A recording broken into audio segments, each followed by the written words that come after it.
Shaytan promises you poverty. He wants you to view things from the lens of scarcity, right? The mindset, the scarcity mindset. Isn't that one of, you're like the productivity guru? Isn't that a book or like a concept or something like that? Scarcity mindset, right? But Allah subhanahu wa ta'ala, يَعِدُكُمْ مَغْفِرَةً مِّنْهُ وَفَضْلًا. But Allah promises you forgiveness and bounty. And Allah's bounty is infinite.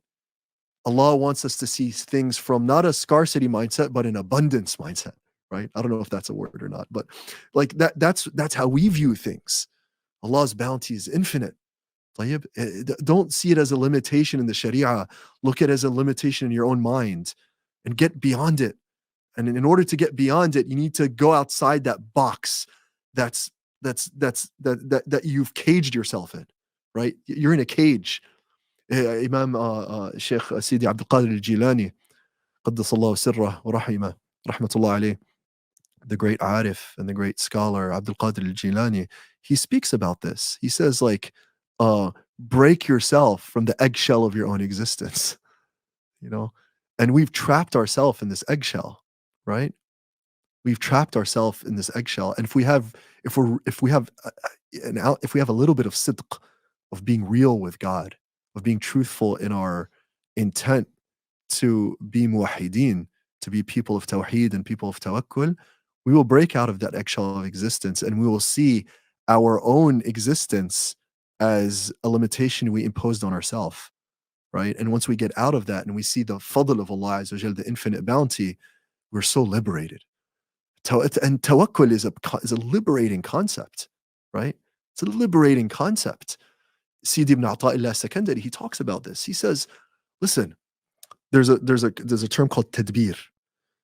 Tadbeer means when I try to plan the outcome of things, right? I try to plan the outcome of things, not do the work, but plan the outcome itself. The best way I like to describe this is when we were in college, sometimes like you perform a calculation in your mind. Well, if I were to get like a 68 or 67 on this exam, I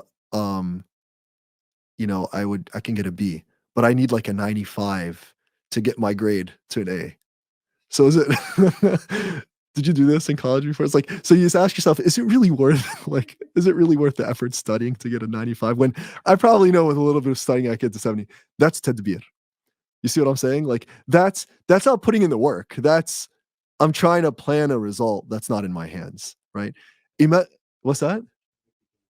Break the game. Yeah. You're trying to play the game. So Imam Ata'illah Sakandari, he says, "Arih nafsaka an at-tadbir." He's like, liberate yourself from this tadbir. Just liberate yourself from planning results. Don't be that person, right? And he gives a reason. He says, فَمَا قَامَ بِهِ غَيْرُكَ عَنْكَ لَا تَقُمْ بِهِ أَنْتَ لِنَفْسِكَ. He says because, and he uses the word غَيْرُكَ, what the other, right? And I don't know, like for me, when I hear this, it's almost like to tell you the other. Like, this is Allah. I mean, it's not just another, you see, so it's kind of like, it's like poking you. You know what I mean? Like he says, liberate yourself from this planning results, because what the other has planned for you, you'll never be able to do yourself, right? So just remove yourself from these limitations and embrace the abundance that God gives. But in order to embrace that abundance, you have to do it in the way that He wants, not in the way I control. Right? In fact, if I try to do it in the way that I control, Dr. Abdul Hakim Winters, Abdul Hakim Murad, he has a really nice paper on this. Maybe you can Google it. It's called Shirk al-Asbab. Shirk al-Asbab. This paper, it's like, I don't know, maybe 10 pages or 13 pages or 15 pages, something like that. And he talks about this idea of Shirk al-Asbab, associating partners with Allah through the means. It's almost as though you're making the means a partner with agency, just like God. You see what I'm saying? So it creeps up in my heart that I believe that this specific thing will is the reason why A, B, and C happened. And that's a subtle form of shirk, because then I'm giving that thing agency at the same level that really only belongs to God. Is that it? Yeah. Shirk al-asbab, that's it.